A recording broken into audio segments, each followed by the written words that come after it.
Hello everyone. तो next हम करते हैं थर्मोडायनेमिक्स में आगे। तो आज हम करेंगे फेज ट्रांजिशंस।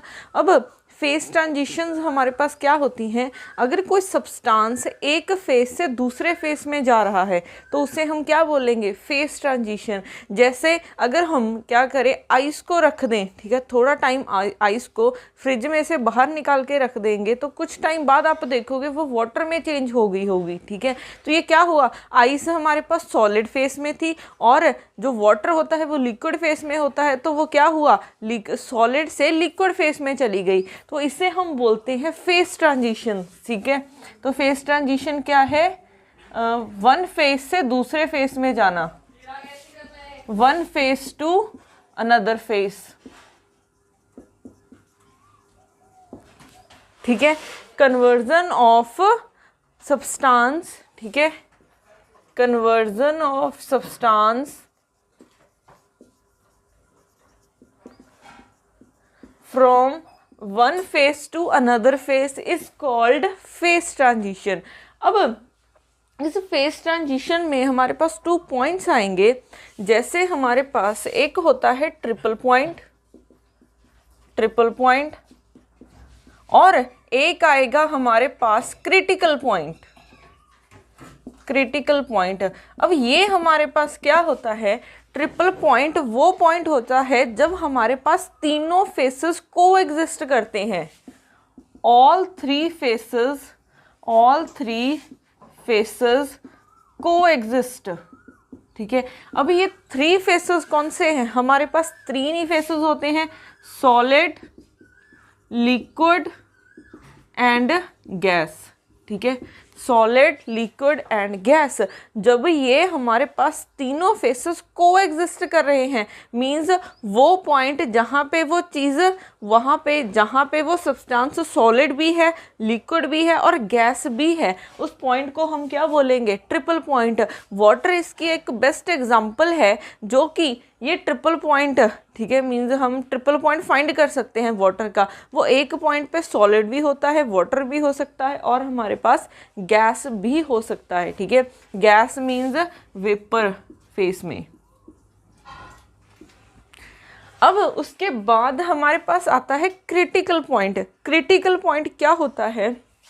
जहाँ पे liquid and vapour, liquid and gas भी बोल सकते हैं इसको, लिक्विड एंड वेपर फेस को एग्जिस्ट करें, ठीक है। जब ये दोनों को एग्जिस्ट कर रहे हैं, ठीक है, तब हम क्या बोल सकते हैं उस पॉइंट को? Critical point. जैसे हम ऐसा बोल सकते हैं, जैसे एक वाटर है, ठीक है, आपने इसको बॉयल करना स्टार्ट किया, कुछ टाइम बाद देखोगे वो क्या है, वेपर्स बनने भी स्टार्ट हो गए, बट कुछ लिक्विड भी उसमें प्रेजेंट है। तो वो क्या है, एक टाइम पे गैस फॉर्म में भी, वेपर फॉर्म में भी प्रेजेंट है और लिक्विड फॉर्म में भी प्रेजेंट है। तो उस पॉइंट को क्या बोलेंगे? Critical point. तो दोनों में डिफरेंस पता होना चाहिए। ट्रिपल पॉइंट क्या है? जब तीनों फेसेस कोएग्जिस्ट करते हैं, और ट्रिपल पॉइंट क्या है? जब हमारे पास लिक्विड वेपर या फिर लिक्विड गैस कोएग्जिस्ट करते हैं। इसकी एक और डेफिनेशन हो सकती है कि जहाँ पे लिक्विड एंड वेपर की जो कर्व है वो एंड होती है, ठीक है। क्रिटिकल पॉइंट वो पॉइंट है जहाँ पे लिक्विड एंड वेपर की कर्व एंड्स होती है, ठीक है। उस पॉइंट को भी हम क्रिटिकल पॉइंट बोलते हैं। अब अगर हम इसका ग्राफ बनाएं तो कुछ ऐसा होगा।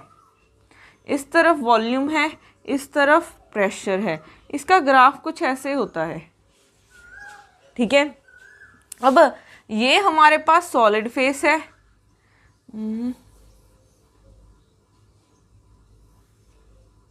ये कुछ ऐसे होता है, ठीक है। ये सॉलिड फेस है हमारे पास, ये लिक्विड फेस है और ये हमारे पास गैसियस फेस है, ठीक है। ये सॉलिड है, ये इसमें हमारे पास सब्सटेंस लिक्विड होगा और इसमें गैस की फॉर्म में होगा या फिर वेपर्स की फॉर्म में होगा, ठीक है। यहाँ पे वेपर्स भी लिख सकते हैं। अब अगर हमने सॉलिड टू लिक्विड जाना है, ठीक है, अगर हमने सॉलिड टू लिक्विड जाना है तो हमें क्या करना पड़ेगा? उस चीज़ को बॉयल करना पड़ेगा, ठीक है। या फिर बॉयल नहीं, हम इसे मेल्ट बोल सकते हैं। जैसे आइस को, अगर आइस मेल्ट होगी तो वो लिक्विड में जाएगी, तो इस कर्व को हम क्या बोल सकते हैं? मेल्टिंग कर्व, ठीक है, ये क्या है, मेल्टिंग कर्व। क्योंकि अगर सब्सटेंस हमारा सॉलिड टू लिक्विड जाना है तो हमें उस चीज़ को मेल्ट करना होगा, तब वो लिक्विड में जाएगा। तो ये हमारी कर्व क्या हो जाएगी, मेल्टिंग कर्व।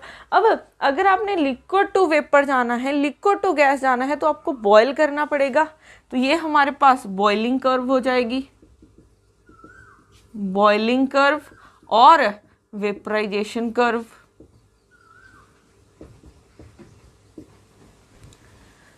उसके बाद थर्ड, अगर हमने सॉलिड टू गैस जाना हो सीधे, ठीक है, पहले हम मोस्टली क्या करते हैं, पहले सॉलिड टू लिक्विड जाते हैं, बट फिर उसके बाद लिक्विड टू वेपर जाते हैं। अगर हमने सॉलिड से सीधा ही, ठीक है, फिर लिक्विड फेज से जाए बिना हमने सॉलिड से सीधा वेपर फॉर्म में जाना हो, तो उस कर्व को हम क्या बोलेंगे, सब्लिमेशन कर्व। और इस प्रोसेस को हम क्या बोलेंगे, सब्लिमेशन। सब्लिमेशन हमारे पास क्या होता है, अगर हमने सीधा सॉलिड टू गैस जाना हो, ठीक है, सॉलिड टू गैस, तो ये हमारी कर्व क्या हो जाएगी, सब्लिमेशन कर्व। अब यहाँ पे हमारे पास ये पॉइंट ऐसा पॉइंट है, ठीक है, जहाँ पे लिक्विड भी है, गैस भी है और सॉलिड भी है। मीन्स तीनों कर्व क्या कर रही हैं, मीट कर रही हैं। वो पॉइंट जब तीनों कर्व मीट करती हैं, उस पॉइंट को हम क्या बोल सकते हैं, ट्रिपल पॉइंट। तो ये हमारा क्या है, ट्रिपल पॉइंट है, ठीक है। और अगर आप इस कर्व को देखोगे, जहाँ पे हमारी लिक्विड वेपर ये ख़त्म हो रही है, इस कर्व को हम क्रिटिकल पॉइंट बोल सकते हैं, ठीक है, जहाँ पे लिक्विड गैस को एग्जिस्ट करते हैं। तो इसी लाइन पे को एग्जिस्ट कर रहे होंगे वो, ठीक है। तो इस लाइन को हम क्या बोल सकते हैं, क्रिटिकल लाइन, ठीक है। इन पॉइंट्स को हम क्या बोल सकते हैं, क्रिटिकल पॉइंट। तो इसका भी ध्यान रखना। अब उसके बाद अगर हम, ठीक है, क्रिटिकल पॉइंट की कंडीशन देखें, क्रिटिकल पॉइंट की कुछ कंडीशंस होती हैं। वो कंडीशन क्या होती है, अगर आप डेरिवेटिव करोगे p का विद रिस्पेक्ट टू v तो वो ज़ीरो मिलेगा। अगर आप इसका सेकेंड डेरिवेटिव भी करोगे तो वो भी क्या मिलेगा, ज़ीरो, ठीक है। अगर किसी का फर्स्ट डेरिवेटिव ज़ीरो हो और उसका सेकेंड डेरिवेटिव भी अगर ज़ीरो हो, तो इस पॉइंट को हम क्या बोलते हैं, point of inflection, point of inflection, ठीक है। तो अगर किसी का एक डेरिवेटिव फर्स्ट टाइम डेरिवेटिव कर रहे हैं वो ज़ीरो आ गया, अगर सेकेंड टाइम भी आप कर रहे हो वो भी ज़ीरो आ गया, तो उस पॉइंट को हम क्या बोलेंगे, पॉइंट ऑफ इन्फ्लेक्शन। तो क्रिटिकल पॉइंट की कंडीशंस याद रखना, फर्स्ट डेरिवेटिव भी ज़ीरो होता है और सेकेंड डेरिवेटिव भी ज़ीरो होता है। अब उसके बाद अगर हम ये इससे आगे करने से पहले हम करते हैं, एक हमारे पास आइडियल गैस होती है, एक हमारे पास होती है रियल गैस, ठीक है। आइडियल गैस में हमारे पास क्या होता है, हम इसकी कुछ अजम्पशंस होती हैं। वो अजम्पशंस कौन सी होती हैं कि हम पार्टिकल्स को अगर किसी के साथ वॉल्स के साथ कोलाइड करते हैं, वो तो इलास्टिक कोलिजन होनी चाहिए, ठीक है। फर्स्ट हम क्या मानते हैं कि इलास्टिक कोलिजन होनी चाहिए, ठीक है। सेकंड हम क्या बोलते हैं कि आइडियल गैस में जो पार्टिकल्स हैं वो एक दूसरे के साथ इंटरेक्ट नहीं करते हैं, ठीक है। ये सेकंड कंडीशन, सेकंड अजम्पशन क्या होती है, particles do not interacting with each other, do not interacting with each other. But अगर आप देखोगे क्या कोई पार्टिकल बिना इंटरेक्ट किए एक कंटेनर में रह सकते हैं, नहीं रह सकते, वो एक दूसरे के साथ बार बार कोलाइड कर रहे होंगे। तो जो ये अजम्पशंस मानी थी वो इसमें थोड़ी सी मॉडिफिकेशन होनी थी, ठीक है। अब इन अजम्पशंस को लेके उसने एक इक्वेशन बनाई थी जो हम मोस्टली यूज़ करते हैं। वो क्या थी हमारी आइडियल गैस इक्वेशन। तो ये होती है PV is equal to nRT। P क्या है, प्रेशर है, V क्या है, वॉल्यूम है, N number of moles, R क्या है हमारा यूनिवर्सल कांस्टेंट और T क्या हो जाएगा, टेम्परेचर हो जाएगा। अब यहाँ पे अगर हम रियल गैस में आए, ठीक है, क्योंकि ये तो आइडियल केस है, अगर हम रियल लाइफ में आएंगे तब हमारे पास कुछ अजम्पशंस चेंज हो जाएंगी। ये अजम्पशन तो सेम रहेगी कि इलास्टिक कोलिजन है, ठीक है, कि इलास्टिक कोलिजन है। ये इलास्टिक कोलिजन क्यों रख रहे हैं? क्योंकि अगर वॉल्स के साथ एक दूसरे के साथ वो कोलिजन कर रहे हैं, अगर इलास्टिक नहीं है, सपोज कर लो अगर इनइलास्टिक है, तो वो जितनी बार कोलाइड करेंगे उतनी बार एनर्जी लॉस होगी। तो एक पॉइंट ऐसा आएगा जब क्या करेंगे, वो उसकी एनर्जी ख़त्म हो जाएगी। तो हम तो बोलते हैं कि गैस के पार्टिकल कभी भी रेस्ट पे नहीं आते हैं, तो वो अगर इनइलास्टिक कोलिजन हुई तो वो रेस्ट पे आ सकते हैं, तभी बोला जाता है कि उनकी कोलिजन क्या है, इलास्टिक है। उसके बाद सेकेंड, पार्टिकल्स इंटरेक्ट करते हैं, ठीक है, पार्टिकल्स आर इंटरेक्टिंग। अगर पार्टिकल्स एक दूसरे के साथ इंटरेक्ट कर रहे होते हैं, ठीक है, तब हमारे पास ये इक्वेशन नहीं आएगी, तब हमारे पास इक्वेशन मॉडिफाई हो जाएगी। P plus A by V square V minus V is equal to R T. ये हमारे पास इक्वेशन है 1 मोल के लिए, ठीक है, ये इक्वेशन है 1 मोल के लिए। n की वैल्यू यहाँ पे क्या है, 1 है। अगर आपको n मोल्स के लिए इक्वेशन लिखनी हो, और इस इक्वेशन को हम क्या बोलते हैं, वंडरवॉल्स इक्वेशन। ये क्या है, वंडरवॉल इक्वेशन, वंडरवॉल्स इक्वेशन। अगर ये आपने n मोल्स के लिए लिखना हो तो ये किसके इक्वल हो जाएगी, P plus N square A by V square V minus N B is equal to N R T, ठीक है। अगर आपको 1 मोल के लिए पता है, ठीक है, आपको 1 मोल के लिए पता है तो आपने ये लिख दी। n मोल्स के लिए क्या करोगे आप, यहाँ पे n के साथ मल्टीप्लाई सीधे नहीं करना है, यहाँ पे देखो n स्क्वायर आएगा, फिर यहाँ पे n आ रहा है और इस तरफ भी क्या आ रहा है, n आ रहा है। तो इसका ध्यान रखना, ये इस पे भी मोस्टली डायरेक्ट क्वेश्चंस आ जाते हैं कि 1 मोल के लिए आपको इक्वेशन गिवन हो, n मोल्स के लिए बताओ। तो ये बहुत इंपॉर्टेंट है वंडरवॉल्स इक्वेशन, ठीक है, 1 मोल के लिए भी और n मोल के लिए भी। अब देखो हमारे पास वंडरवॉल्स इक्वेशन आ गई है।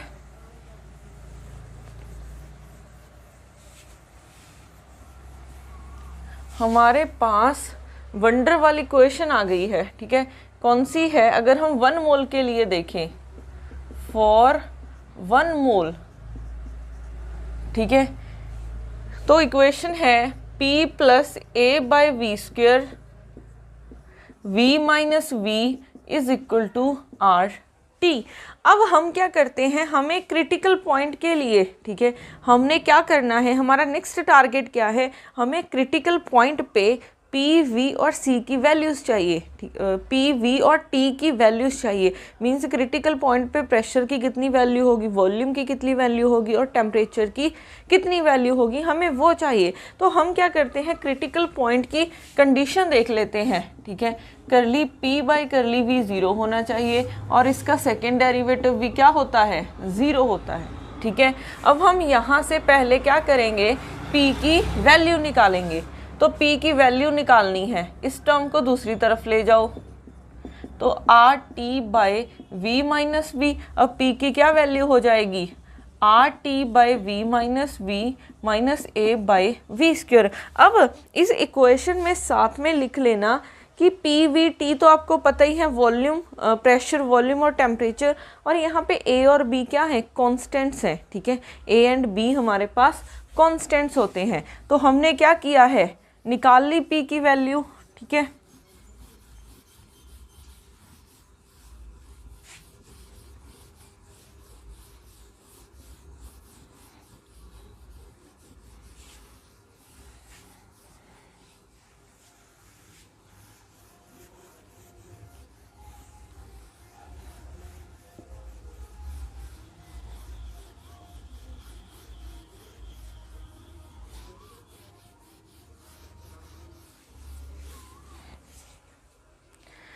अब P की वैल्यू आ गई है R T by V minus V by minus A by V square. अब इसका एक बार डेरिवेटिव करो, करली P बाई करली V, ठीक है, ये आ जाएगा हमारे पास, आर टी तो कांस्टेंट है, ठीक है, यहाँ पे हमने टेम्परेचर को कांस्टेंट रख के डेरिवेटिव करना है, at T constant, at T constant.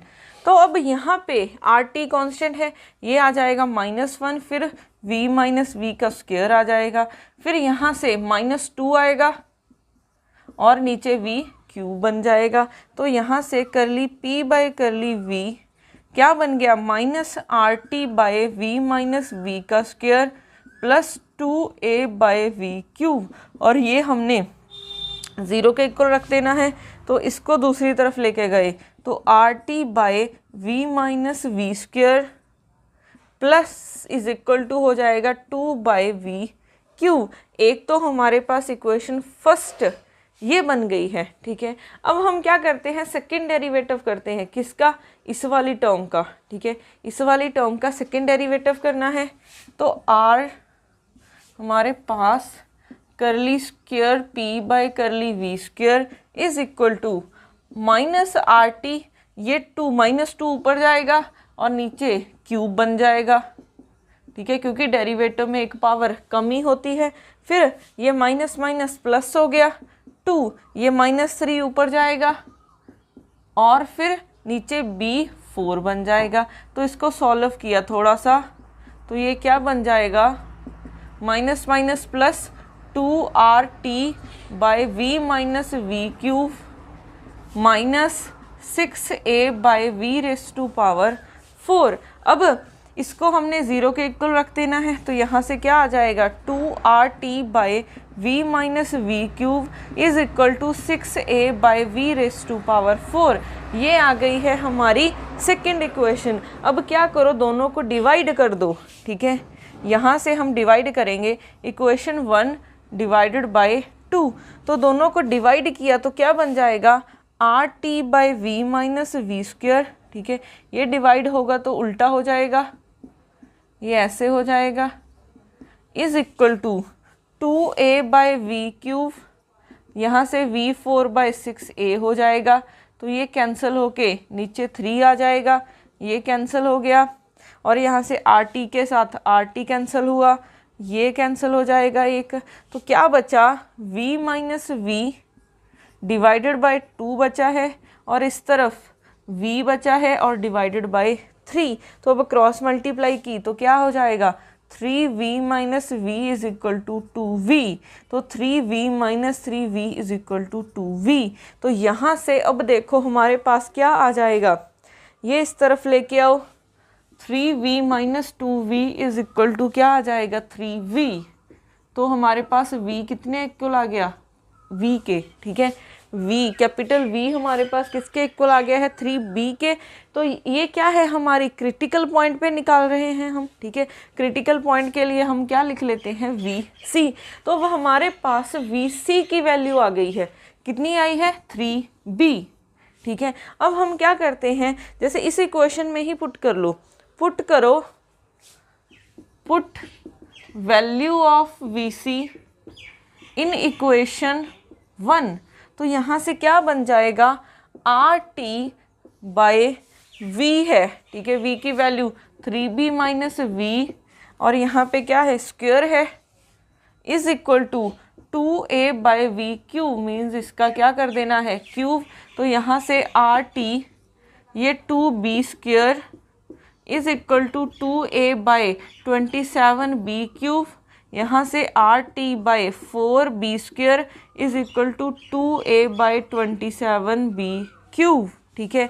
ये कट गया, तो यहाँ से हमें t की वैल्यू निकालनी है, तो t की वैल्यू मल्टीप्लाई करो, 8a बाय 27r, ये r नीचे आ जाएगा, b ये क्रिटिकल पॉइंट पे निकाल रहे हैं तो t c आ जाएगा, ठीक है। तो हमारे पास vc की वैल्यूज़ आ गई है और tc की वैल्यू आ गई है। अब हमने निकालनी है प्रेशर की वैल्यू, तो यहाँ से निकाल लेंगे।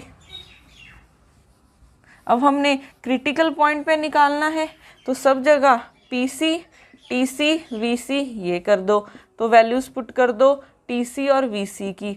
r tc की वैल्यू कितनी है, 8a by 27rb divided by vc की value 3b minus V minus a by vc का स्क्वायर मीन्स 3b का स्क्वायर करना है। pc इज इक्वल टू, ये r के साथ r cancel, 8a by 27b, यहाँ से 2b आ जाएगा, minus a by 9b square ठीक है, ये कट के 4 रह गया, तो 4a/27b² माइनस a/9b², इसका एलसीएम लोगे तो एलसीएम लेके 27b², 4a यहाँ पे आ जाएगा 3a, तो यहाँ से a/27b²। ठीक है, तो अब हमारे पास क्रिटिकल पॉइंट्स पे प्रेशर, वॉल्यूम और टेम्परेचर की वैल्यूज़ आ गई हैं। PC की वैल्यू आई है a/27b², VC की वैल्यू आई है 3b और TC की वैल्यू आई है 8a/27RB। तो ये वैल्यूज़ आपको याद होनी चाहिए। ठीक है, ये वैल्यूज़ आपको याद होनी चाहिए कि क्रिटिकल पॉइंट पे इनकी वैल्यूज़ क्या होती हैं। अब हमने ये निकाला है क्रिटिकल पॉइंट पे। ठीक है, अब उसके बाद हम करते हैं जो फेस ट्रांजिशन है वो 2 टाइप्स की होती हैं हमारे पास, फर्स्ट ऑर्डर फेस ट्रांजिशन और सेकेंड ऑर्डर फेस ट्रांजिशन।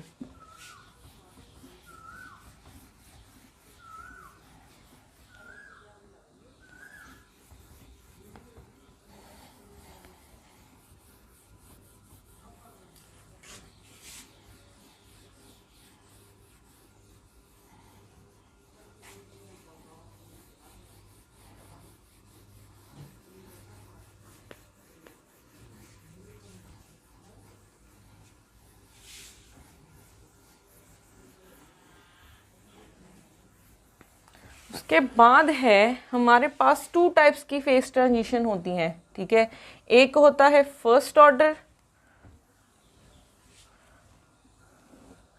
एक होता है हमारे पास फर्स्ट ऑर्डर फेस ट्रांजिशंस, एक होती है सेकेंड ऑर्डर फेस ट्रांजिशंस।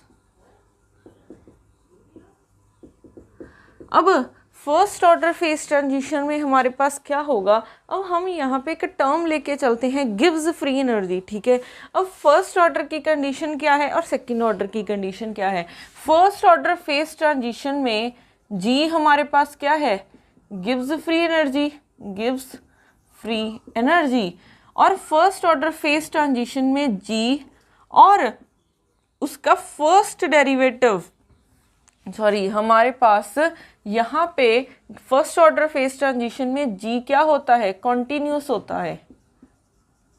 ठीक है, हमारे पास फर्स्ट ऑर्डर फेस ट्रांजिशन में जी क्या होता है, कॉन्टिन्यूस होता है। अगर आप सेकेंड ऑर्डर में भी देखोगे ये भी कॉन्टिन्यूस रहेगा, जी हमारा क्या रहेगा, कॉन्टिन्यूस रहेगा। ठीक है, अब फर्स्ट ऑर्डर है तो इसका जो फर्स्ट डेरिवेटिव है वो क्या हो जाएगा, डिसकॉन्टिन्यूस हो जाएगा।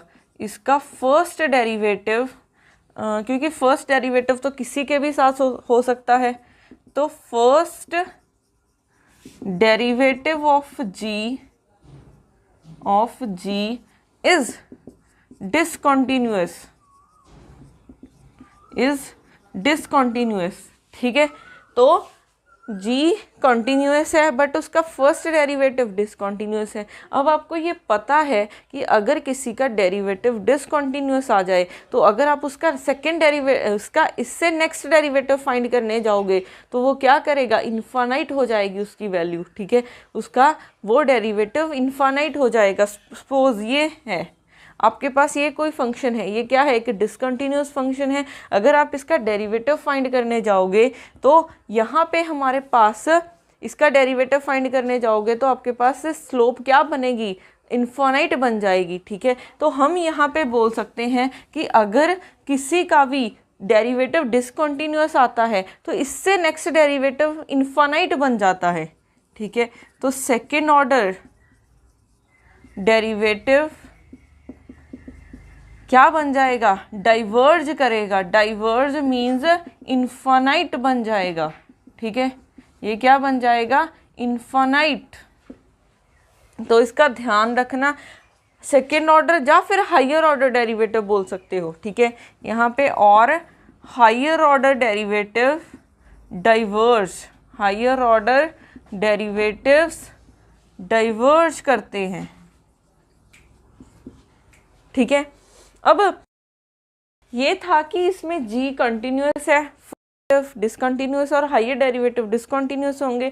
अब इसमें सेकेंड ऑर्डर है तो इसका सेकेंड ऑर्डर डेरिवेटिव डिसकंटिन्यूअस होगा, तो इसमें हमारा फर्स्ट डेरिवेटिव भी क्या रहेगा, कॉन्टिन्यूअस रहेगा। फर्स्ट ऑर्डर डेरिवेटिव ऑफ जी क्या रहेगा, कॉन्टिन्यूअस, और इसका सेकेंड ऑर्डर डेरिवेटिव डिसकंटिन्यूअस रहेगा। सेकेंड ऑर्डर डेरिवेटिव डिसकंटिन्यूअस, ठीक है। और जो हायर ऑर्डर डेरिवेटिव्स होंगे, हायर ऑर्डर, ठीक है, हायर ऑर्डर मीन्स 2 से ज़्यादा, हायर ऑर्डर डेरिवेटिव क्या करेंगे, डाइवर्ज करेंगे, ठीक है। जहाँ पे भी डेरिवेटिव डिसकंटिन्यूअस आ जाए उससे हायर डेरिवेटिव डाइवर्ज करते हैं, मीन्स इनफाइनाइट हो जाते हैं, ठीक है। अब यहाँ पे एक अच्छा, इससे पहले हम g की वैल्यू निकाल चुके हैं, ठीक है। हम g की वैल्यू निकालते हैं h माइनस टी एस। अब डेरिवेटिव करो इसका तो क्या आ जाएगा, D H minus product rule लगा दो, T D S minus S D T, और यहाँ पे h क्या होता है, u प्लस पी वी, तो डी एच क्या हो जाएगा, D U plus P D V, product rule लगाओगे, प्लस वी डी पी, ठीक है, यही बनेगा। ये तो हम मैक्सवेल इक्वेशंस में भी सॉल्व कर चुके हैं। डी यू की वैल्यू क्या होती है, डी यू की value T D S minus P D V plus mu D N होता है, ठीक है। उसके बाद plus P D V plus V D P, यही बनता है। यहाँ से कौन सा फैक्टर कैंसिल हो रहा है, ये वाला फैक्टर कैंसिल हो रहा है, तो यहाँ से हमारे पास डी एच की क्या वैल्यू बन गई, ठीक है, T D S plus mu D N plus V D P. अब देखो, अगर आपने क्या करना है, t की वैल्यू निकालनी है तो n और p को क्या कर दो, कांस्टेंट। अगर n और p कांस्टेंट है तो dn 0 हो जाएगा और dp 0 हो जाएगा, तो यहाँ से ये बचेगा यहाँ पे हमने क्या किया है, वैल्यूज पुट कर दी हैं। ओके, हमने dh निकाला है ना अभी सिर्फ, ओके, हमने तो सिर्फ dh की वैल्यू निकाली है, हमने यहाँ पे पुट करनी है dg में। तो यहाँ पे देखो अब dg क्या बन जाएगा, dh की value T D S plus mu D N plus V D P, फिर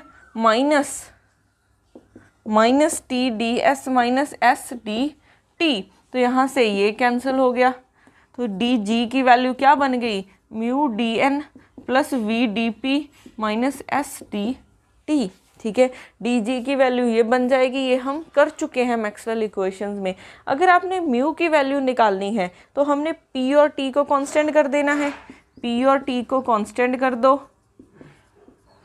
तो डी पी और डी टी की वैल्यू 0 हो जाएगी, तो यहाँ से म्यू की क्या वैल्यू आ जाएगी, करली जी बाई करली एन, और किसको कांस्टेंट रखा है, पी और टी को कांस्टेंट रखा है, ठीक है। तो यहाँ पे आ गया है जी का फर्स्ट डेरिवेटिव, ठीक है। और अगर आप देखोगे जी का फर्स्ट डेरिवेटिव क्या आया है, म्यू, तो हमने क्या बोला है, फर्स्ट ऑर्डर डेरिवेटिव में ये क्या रहता है, डिसकंटिन्यूअस रहता है। तो अगर आप म्यू का ग्राफ बनाओगे वो क्या मिलेगा आपको, डिसकंटिन्यूअस ग्राफ मिलेगा, ठीक है। सिमिलरली अगर वी की वैल्यू निकालोगे तो इन दोनों को कांस्टेंट कर दो, तो एन और टी को कांस्टेंट कर दो, तो यहाँ से v किसके इक्वल आ जाएगा, करली जी बाई करली पी, एन और टी को कांस्टेंट कर दो। फिर अगर आपने s की वैल्यू निकालनी है तो n और p को कांस्टेंट कर दो, तो क्या आ जाएगा, s is equal to minus curly G by curly T at n और p क्या है, कांस्टेंट है। तो इन सब में हमारे पास क्या आ रहा है, इसका g का फर्स्ट डेरिवेटिव आ रहा है, ठीक है। तो अगर हम यहाँ पे बोलें हमारे पास म्यू वी और एस ये क्या आ रहे हैं, यहाँ पे ये डिसकंटिन्यूअस बनेंगे, यहाँ पे ये डिसकंटिन्यूअस बनेंगे फर्स्ट ऑर्डर डेरिवेटिव में। बट अगर आप सेकेंड ऑर्डर डेरिवेटिव में देखोगे, ठीक है, सेकेंड ऑर्डर फेस ट्रांजिशन में देखोगे तो म्यू एस और आपके पास क्या आया है वी, ये क्या होंगे, कॉन्टिन्यूस होंगे, ठीक है। अब एक कुछ और क्वांटिटीज़ होती हैं हमारे पास, जैसे अगर हम स्पेसिफिक हीट को देखें, ठीक है, जैसे CV है, आइसोथर्मल कंप्रेसिबिलिटी है, इनको अगर हम इन टर्म्स ऑफ G लेके आएँ, ठीक है, अगर इनको इन टर्म्स ऑफ G लेके आएंगे, CV हो गया, K हो गया, आपके पास मैग्नेटाइजेशन की वैल्यू हो गई, ठीक है, और हमारे पास आइसोथर्मल कंप्रेसिबिलिटी हो गई, ये क्या होती हैं, G के सेकेंड डेरिवेटिव में प्रेजेंट होती हैं। तो अगर आप सेकेंड ऑर्डर में देखोगे तो ये क्या करेंगी, डिसकंटिन्यूअस रहेंगी, ठीक है, ये क्या रहेंगी, डिसकंटिन्यूअस रहेंगी। और अगर आप इसमें देखोगे, अगर आप इसमें देखोगे फर्स्ट ऑर्डर डेरिवेटिव में, इसमें सेकेंड ऑर्डर डेरिवेटिव क्या करता है, डाइवर्ज करता है। तो CVKM अल्फा, CV क्या है, specific heat at constant volume, ये क्या है हमारे पास, हमने K में भी बल्क मॉडुलस लिखा था, फिर आइसोथर्मल कंप्रेसिबिलिटी, और ये क्या है, मैग्नेटाइजेशन, ये यहाँ पे डाइवर्ज करेंगे, ठीक है। ये कुछ एग्जांपल्स याद रखनी है आपने। अब इसका एक बहुत मेन इम्पॉर्टेंट, ठीक है, पॉइंट क्या आता है, जब भी फेस ऑर्डर ट्रांजिशन होती है तब उसकी फिजिकल स्टेट चेंज हो जाती है, ठीक है, सबसे इम्पॉर्टेंट है ये पॉइंट, यहाँ पे फिजिकल स्टेट चेंज हो जाती है, ठीक है, यहाँ पे physical state do not change, physical state do not change. अब फिजिकल स्टेट चेंज होने का क्या मतलब है कि पूरा का पूरा सिस्टम चेंज हो गया है। जैसे आइस है, वो पहले सॉलिड में थी, फिर कहाँ पे चली गई, लिक्विड में चली गई, तो पूरी की पूरी स्टेट ही चेंज हो गई है ना। जैसे अब मैं बोलूँ, एक इसकी एग्जांपल क्या है कि जैसे हमारे पास कंडक्टर्स होते हैं, नॉर्मल कंडक्टर्स होते हैं, हम क्या करते हैं, टेम्परेचर को डिक्रीज़ करते हैं, वो क्या होता है, एक पॉइंट ऐसा आ जाता है कि रेजिस्टिविटी ज़ीरो हो जाती है। बट सिस्टम को तो हमने कोई चेंज नहीं किया, जिस फेस में था उसी फेस में है, बट पहले नॉर्मल कंडक्टर था, जब हम टेम्परेचर डिक्रीज़ करते चले गए तो हमारे पास सिस्टम क्या है, एक पॉइंट ऐसा आया कि रेजिस्टिविटी ज़ीरो हो गई, ठीक है। वहाँ पे कुछ ऐसा होता है, ये हम इस पॉइंट पे थे, ठीक है, ये नॉर्मल कंडक्टर है, हम क्या कर रहे हैं, टेम्परेचर और रेजिस्टिविटी को अगर देखें, टेम्परेचर डिक्रीज़ करने के साथ रेजिस्टिविटी भी डिक्रीज़ होती है, हम टेम्परेचर डिक्रीज़ करते गए, रेजिस्टिविटी डिक्रीज़ होती गई, एक पॉइंट ऐसा आया जब आपके पास रेजिस्टिविटी ज़ीरो हो गई, ठीक है। इस पॉइंट को हम क्या बोलते हैं, क्रिटिकल पॉइंट। अब इस पॉइंट पे हम नॉर्मल कंडक्टर को क्या बोलते हैं, सुपर कंडक्टर बोलते हैं। अब देखो, क्या सिस्टम में हमने कोई चेंज किया है, नहीं किया है, सिर्फ कुछ टेम्परेचर कम किया है, जब रेजिस्टिविटी ज़ीरो होगी तो हमने उसको सुपर कंडक्टर बोल दिया। तो यहाँ पे इसकी फिजिकल स्टेट चेंज नहीं हुई है। जैसे फेरोमैग्नेटिक से आपने पैरामैग्नेटिक में जाना हो तो सिस्टम में तो कोई चेंज नहीं होता है, ठीक है। तो बट इसमें पूरे का पूरी स्टेट चेंज हो गई है, पहले वो सॉलिड था, अब वो लिक्विड बन गया, लिक्विड से वेपर में भी जा सकता है, ठीक है। तो इसका ध्यान रखना, फर्स्ट ऑर्डर फेस ट्रांजिशन में आपके पास फिजिकल स्टेट चेंज हो जाती है और सेकेंड ऑर्डर डेरिवेटिव में फिजिकल स्टेट चेंज नहीं होती है, ठीक है। अब हमारे पास उसके बाद लास्ट पॉइंट बचता है। लास्ट पॉइंट कौन सा है, अगर हम लिक्विड वेपर को, ठीक है, लिक्विड वेपर को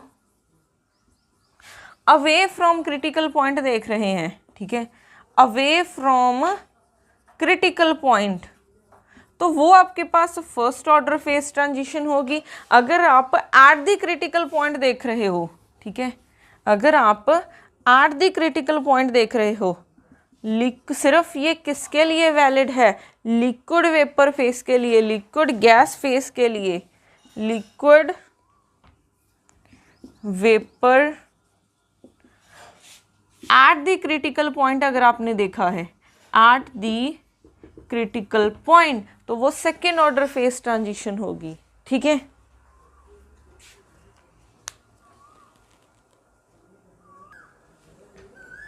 उसके बाद, ठीक है, तो ये पॉइंट्स याद रखना, अगर आप लिक्विड वेपर फेस को देख रहे हो away from the critical point तो वो फर्स्ट ऑर्डर फेस ट्रांजिशन होती है। अगर आप एट द क्रिटिकल पॉइंट देख रहे हो तो वो सेकेंड ऑर्डर फेज ट्रांजिशन होती है। अब उसके बाद हमारे पास एक इक्वेशन होती है, ठीक है, जिसको हम क्लॉसियस-क्लैपेरॉन इक्वेशन बोलते हैं। क्लॉसियस-क्लैपेरॉन इक्वेशन, ठीक है, ये क्या होती है, dp by dl dt, dp by dt is equal to हमारे पास L by T V2 minus V1, dp by dt is equal to L by T V2 minus V1। अब यहाँ पे P प्रेशर है, T टेम्परेचर है, L latent heat है, T temperature है, ये वॉल्यूम है, ठीक है, ये हमारे पास वॉल्यूम है। जो ये क्लॉसियस-क्लैपेरॉन इक्वेशन है ये सिर्फ फर्स्ट ऑर्डर के लिए वैलिड है, सेकंड ऑर्डर में ये यूज़ नहीं होती है, ठीक है, इसका भी ध्यान रखना। ये सिर्फ फर्स्ट ऑर्डर फेस ट्रांजिशन के लिए वैलिड है, सेकंड ऑर्डर फेस ट्रांजिशन के लिए ये वैलिड नहीं है, ठीक है। तो ये कुछ पॉइंट्स हैं जो आपको पता होने चाहिए। अब उसके बाद करते हैं इसके रिलेटेड कुछ numericals.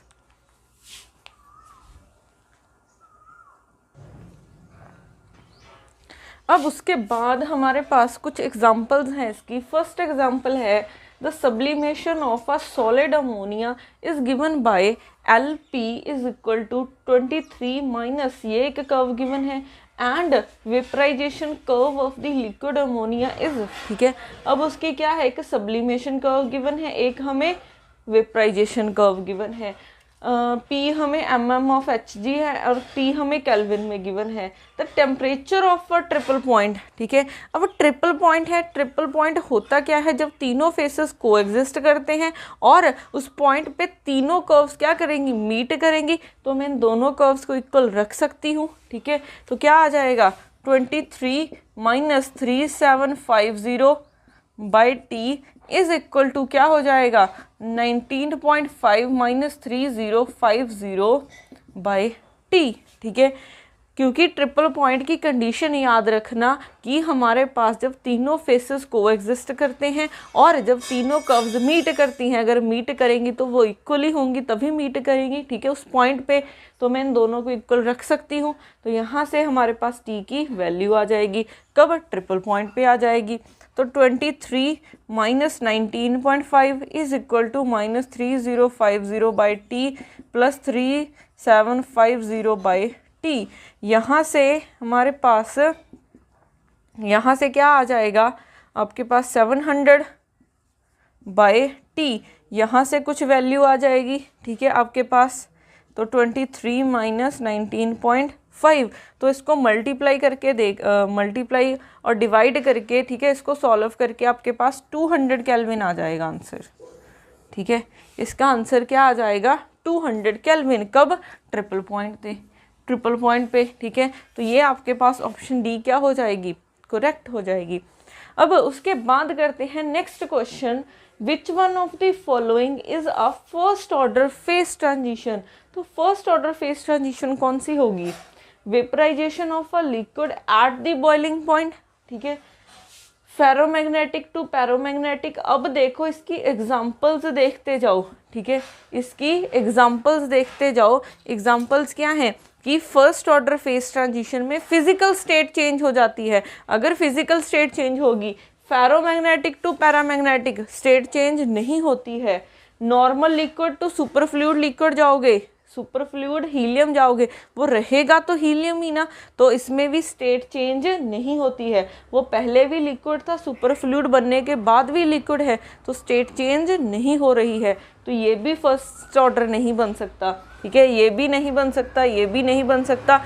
Super conducting to normal state, ये भी नहीं बन सकता, इसमें भी फिजिकल स्टेट चेंज नहीं होती है, तो ये बचा है। बट एक पॉइंट का याद रखना, बॉइलिंग पॉइंट क्रिटिकल पॉइंट नहीं होता है, ठीक है, बॉइलिंग पॉइंट क्रिटिकल पॉइंट नहीं होता है। हमने एक लाइन लिखी थी, अगर आप वेपर और लिक्विड कर्व को देखोगे away from the critical point, तो वो फर्स्ट ऑर्डर होगा। बट यहाँ पे बॉइलिंग पॉइंट की बात की गई है, क्रिटिकल पॉइंट की बात ही नहीं की गई, तो हम यहाँ पे क्या बोल सकते हैं कि ये फर्स्ट ऑर्डर फेस ट्रांजिशन की एग्जांपल है, ठीक है। तो यहाँ से ऑप्शन ए क्या हो जाएगा, करेक्ट हो जाएगा। उसके बाद नेक्स्ट क्वेश्चन करते हैं, which one of the following is an example of second order phase transition. क्या क्या ऑप्शंस हैं? The entropy of the plot of entropy as a function of temperature shows a discontinuity. अब याद करो हमने S की वैल्यू निकाली थी, एस हमारा करली जी बाई करली टी में आ रहा था, मीन्स फर्स्ट डेरिवेटिव में आ रहा था, बट सेकेंड ऑर्डर डेरिवेटिव में क्या होता है, जी का फर्स्ट ऑर्डर डेरिवेटिव कंटिन्यूस होता है, तो ये गलत हो जाएगा। ठीक है, जी का फर्स्ट ऑर्डर डेरिवेटिव कॉन्टिन्यूस होता है सेकेंड ऑर्डर फेस ट्रांजिशन में, तो यहाँ से ये गलत हो जाएगा। ठीक है, बी ऑप्शन देखते हैं। The plot of specific heat as a function of pressure shows a discontinuity. ये हमने किया है कि जो CV है उसका ग्राफ हमारे पास क्या रहता है, सेकेंड ऑर्डर डेरिवेटिव में आता है और सेकेंड ऑर्डर डेरिवेटिव डिसकॉन्टिन्यूस होता है, तो ये करेक्ट हो सकता है। ठीक है, करेक्ट है ये। उसके बाद और ऑप्शन भी चेक कर लेते हैं। The plot of volume as a function of pressure shows a discontinuity. Volume है वो फर्स्ट डेरिवेटिव में आता है, तो फर्स्ट डेरिवेटिव तो कंटिन्यूस होता है सेकेंड ऑर्डर फेस ट्रांजिशन में, तो ये भी इनकरेक्ट हो जाएगा। The plot of compressibility as a function of temperature is a continuous. Compressibility second order derivative में आती है तो वो डिसकॉन्टिन्यूस होनी चाहिए, बट क्या गिवन है, कॉन्टिन्यूस, तो ये भी आपके पास क्या हो जाएगा, इनकरेक्ट हो जाएगा। ठीक है,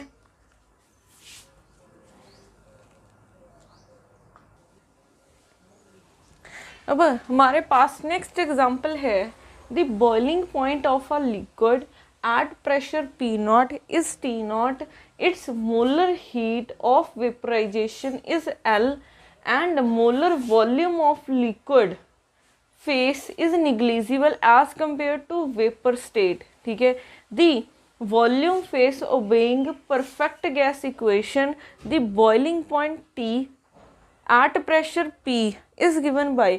अब देखो, अब पहले तो आपको देखना है कि ये कौन सी ऑर्डर फेस ट्रांजिशन है, ये क्या हो रहा है, लिक्विड टू गैस जा रहा है। अब इन्होंने ये नहीं, लिक्विड टू वेपर जा रहा है, अब ये नहीं बताया कि ये अवे फ्रॉम क्रिटिकल पॉइंट है, क्रिटिकल पॉइंट की बात ही नहीं की गई है, तो लिक्विड टू वेपर जा रहा है, तो फिजिकल स्टेट चेंज हो रही है, तो ये क्या है, फर्स्ट ऑर्डर फेस ट्रांजिशन। तो फर्स्ट ऑर्डर फेस ट्रांजिशन में हम क्लॉसियस-क्लैपेरॉन इक्वेशन यूज़ कर सकते हैं। ठीक है, तो क्लॉसियस-क्लैपेरॉन इक्वेशन क्या हो जाती है, dP/dt is equal to L/T V2 minus V1। ठीक है, यही होती है। अब हमारे पास यहाँ पे देखो उन्होंने क्या बोला है, ये हमारे सिस्टम कन्वर्ट किस में हो रहा है, लिक्विड टू वेपर जा रहा है।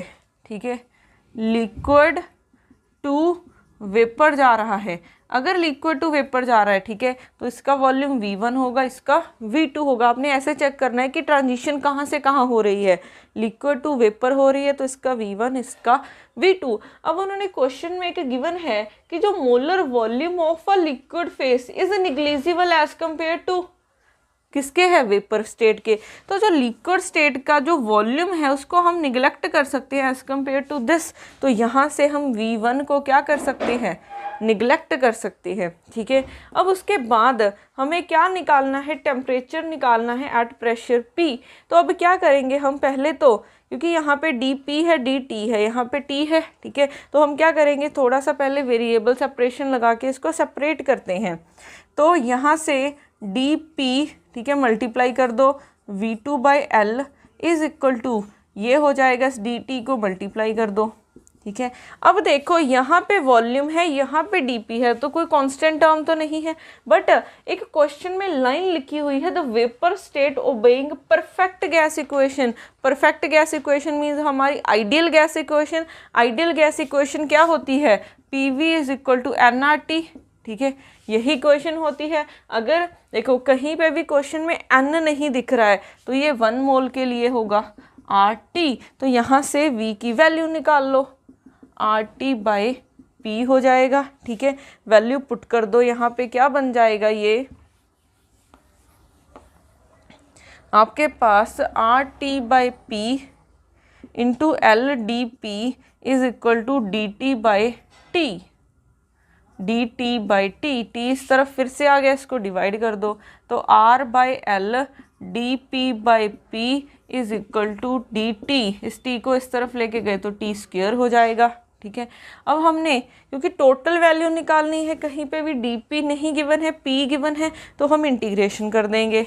इंटीग्रेशन की लिमिट्स कहाँ से कहाँ तक होंगी, उन्होंने कहा है स्टार्टिंग में क्या होता है पी नॉट और टी नॉट, फिर पी और टी बन गए, तो पी नॉट से पी तक, टी नॉट से टी तक डेरिवेटिव करो, आर और एल इंटीग्रेशन करो, आर और आर बाई एल क्या है कांस्टेंट है, तो क्या हो जाएगा आर बाई एल 1/p की इंटीग्रेशन लॉग ऑफ p, फिर आ जाएगा p naught to p is equal to, यहाँ से इसकी इंटीग्रेशन करोगे, इसको मैं ऐसे लिख सकती हूँ t naught to t minus to t, ठीक है, ये हो जाएगा t -2 + 1 -1 हो जाएगा, फिर लिमिट्स t नॉट से t तक, लिमिट्स पुट करो, log of p minus log of p naught is equal to -1/t हो जाएगा, t नॉट से t तक, तो यहाँ पे log a minus log b, log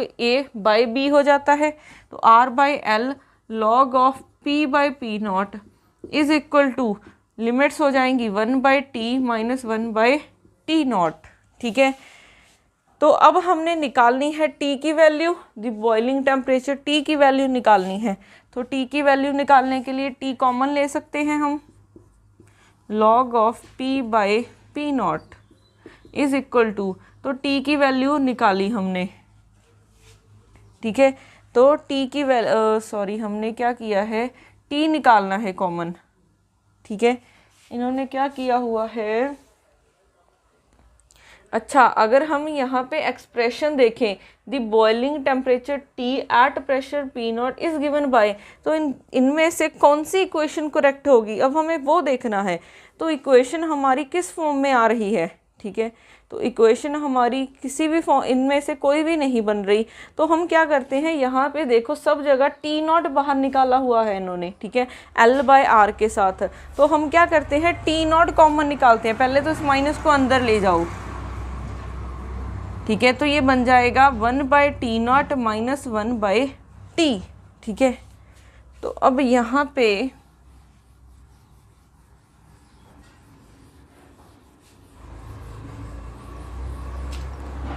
यहाँ से 1/T हम क्या निकालेंगे, T नॉट कॉमन निकालते हैं,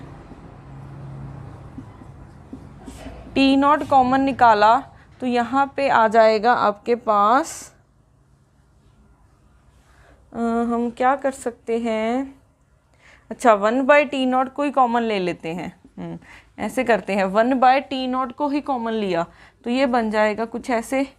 ठीक है, अब यहाँ पे एक तरफ L P/P नॉट है, तो इस टर्म को दूसरी तरफ ले जाओ, तो ये बन जाएगा L/T not R 1 minus T not by T, तो ये इस फॉर्म में इक्वेशन आ रही है।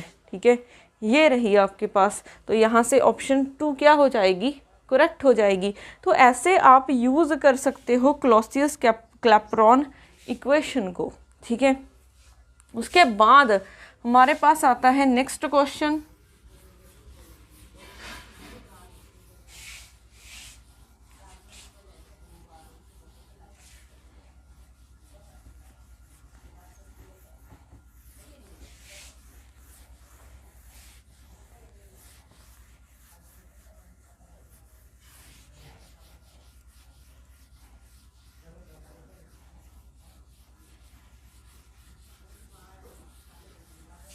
उसके बाद 5th क्वेश्चन है, which one of the following is an example of a first order phase transition. Examples क्या क्या है, an liquid gas phase transition at the critical point. ठीक है, अब यहाँ पे हमें पता है कि एट द क्रिटिकल पॉइंट पे हमारे पास क्या होता है, लिक्विड वेपर फेस को देखते हो आप, एट द क्रिटिकल पॉइंट हमारे पास सेकेंड ऑर्डर फेस ट्रांजिशन होती है, तो यहाँ से ऑप्शन ये इनकरेक्ट हो जाएगी। उसके बाद paramagnetic to ferromagnetic phase transition. ठीक है, तो इसमें तो फिजिकल स्टेट चेंज नहीं हो रही है, तो अगर फिजिकल स्टेट चेंज नहीं हो रही है तो ये हमारे पास फर्स्ट ऑर्डर नहीं बन सकती, तो ये भी इनकरेक्ट हो जाएगी। उसके बाद normal metal to superconducting phase test, normal metal to superconductor, इसमें भी फिजिकल स्टेट चेंज नहीं हो रही है, तो ये भी फर्स्ट ऑर्डर नहीं हो सकती। उसके बाद liquid gas phase transition away from the critical point, ये हम कर चुके हैं कि अगर लिक्विड गैस फेस ट्रांजिशन है अवे फ्रॉम क्रिटिकल पॉइंट हो रही है तो वो क्या होता है, फर्स्ट ऑर्डर फेस ट्रांजिशन होता है।